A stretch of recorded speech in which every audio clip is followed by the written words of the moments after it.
कवि सोहन लाल द्विवेदी की लिखी कविता की ये पंक्तियाँ। लहरों से डरकर नौका पार नहीं होती, कोशिश करने वालों की कभी हार नहीं होती। मंडी जिला के सुंदरनगर के भरजवाड़ों की सुनीता देवी पर पूरी तरह से फिट बैठती हैं। बीमार पति की देखभाल की चिंता, न खेती लायक जमीन, ऊपर से पढ़ी लिखी भी कम। इसके बावजूद सुनीता देवी ने हिम्मत नहीं हारी और आमदनी के साथ पति की देखभाल का तोड़ निकाल लिया। उन्होंने घर की छत पर पनीरी उगाने का काम शुरू किया। इसके बाद उन्होंने लीज पर ली भूमि पर प्राकृतिक सब्जियां उगाने का कार्य भी शुरू किया। अब सुनीता 3 से 3.5 लाख रुपए की कमाई कर रही है। यही नहीं, कृषि शिक्षण संस्थानों में पढ़ रहे छात्रों को पनीरी उगाने का प्रशिक्षण भी दे रही हैं।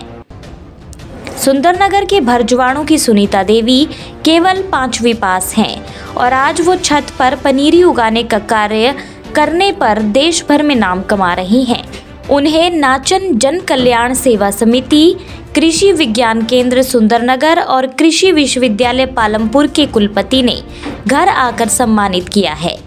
वहीं केंद्रीय मंत्री पुरुषोत्तम रूपाला ने भी महिला किसान दिवस के अवसर पर सुनीता के साथ वर्चुअली बातचीत कर उनके सराहनीय कार्य के लिए तारीफ की है। सुंदरनगर कृषि विज्ञान केंद्र के माध्यम से हिमाचल प्रदेश के विभिन्न कृषि शिक्षण संस्थानों के बच्चे सुनीता देवी के पास प्रशिक्षण लेने के लिए आते हैं। अब तक वो 300 से अधिक बच्चों को प्राकृतिक खेती और छत पर पनीरी के बारे में प्रशिक्षण दे चुकी हैं। छत पर पनीरी उगाने के कार्य को लेकर सुनीता देवी इलाके के लिए एक प्रेरणा स्रोत बनकर उभरी हैं। क्या कहना है सुनीता देवी का, सुनिए विस्तार से। नमस्कार, मेरा नाम सुनीता देवी है। मैं ग्राम पंचायत जुगान और सुंदरनगर से हूँ, गांव भरजाणु से।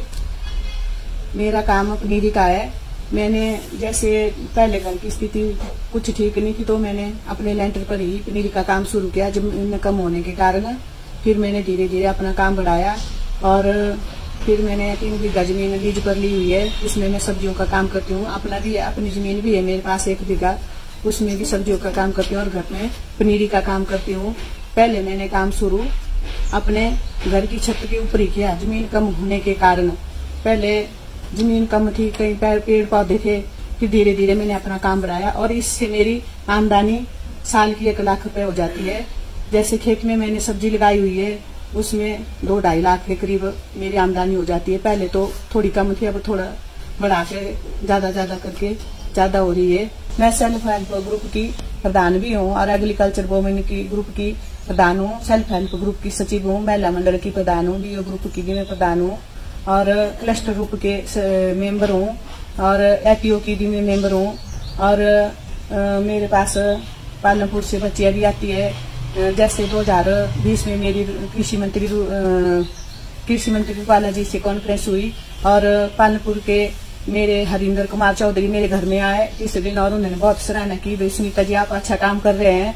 उससे पहले मेरे पास अभिलाषी के 100-150 बच्चे ट्रेनिंग ले चुके हैं और अब पालमपुर से भी बच्चे आते हैं और उनको मैं अच्छी तरह गाइड करती हूँ। और मेरे पनीरी का काम है, सब्जियों का काम है और मेरे को उन्होंने पालमपुर ब्लॉक की सम्मानित किया और कृषि विकास खंड से मेरे को बहुत सहायता मिलती है और बीज सब्सिडी पर बीज भी मिलते हैं। जैसे कृषि विज्ञान केंद्र से भी मेरे को फ्री ट्रेनिंग मिली हुई है, जैसे मशरूम की, सब्जियों की और बीज वगैरह भी देते हैं वो और सब्सिडी पर भी देते हैं। विकास खंड से भी मेरे को बड़ी सहायता मिली। जैसे मेरा अपना ग्रुप भी है और उससे भी जुड़ी हूँ मैं। उन्होंने 10,000 रुपये फंड भी दिया है हमें ग्रुप चलाने के लिए, आगे बढ़ने के लिए। जैसे मेरा सब्जियों का है, पनीरी का ही काम है ज़्यादा। मैं धन्यवाद करती हूँ प्रदेश सरकार का, माननीय मुख्यमंत्री सुखविंदर सुक्खू जी का, जिनके सहयोग से मैं आत्मनिर्भर बन पाई। मैं 1-5 पढ़ी महिला हूँ, कम पढ़ी, जैसे अनपढ़ के बराबर हूँ कि मैं आज इतने आगे पढ़ पाई।